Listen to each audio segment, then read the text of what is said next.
India has been coming to the G7, I believe, since 2018 in Biarritz with our French partners, and it's a testament to the importance of your country, to your leadership, and to the importance of the issues that we look to tackle together, from energy security, from the energy transition that you're helping to lead, to the future of artificial intelligence, to the fight that we have against transnational repression, against terrorism, against other factors, and the work that we can do together. And it is my great honor to have you here.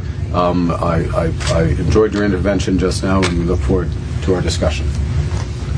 Excellency, मैं आपका बहुत बहुत आभारी हूं कि आपने G7 में भारत को निमंत्रित किया, और मेरा भी सौभाग्य है कि मुझे 2015 के बाद फिर से एक बार कनाडा की धरती पर आकर के कनाडा के लोगों के साथ जुड़ने का एक अवसर मिला है।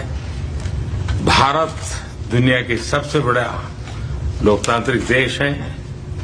पिछले दिनों G20 समिट की अध्यक्षता के रूप में भारत ने विश्व के लिए अनेक उपकारक ऐसे इनिशिएटिव लिए हैं।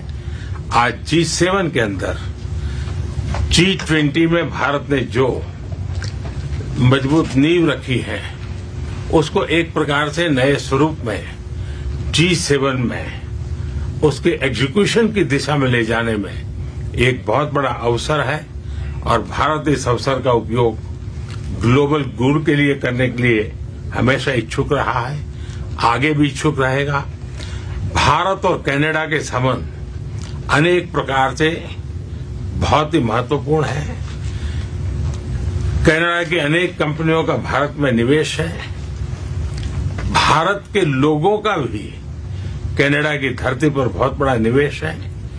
लोकतांत्रिक मूल्यों को समर्पित कनाडा और भारत मिलकर के लोकतंत्र को मजबूत करना होगा, मानवता को मजबूत करना होगा, हमारे रिसोर्सेज का ऑप्टिमम यूटिलाइजेशन कर करके मानव जात के कल्याण के काम में कैसे ला सकते हैं, उस दिशा में हम प्रयास करते रहेंगे। और मुझे विश्वास है कि प्रधानमंत्री जी के चुनाव के बाद मुझे पहली बार मिलने का मौका मिला है, तो इस चुनाव के भव्य विजय के लिए भी मैं उनको बधाई देता हूं, और आने वाले कालखंड में उनके साथ भारत और कनाडा मिलकर के अनेक क्षेत्रों में प्रगति करेंगे। बहुत बहुत धन्यवाद।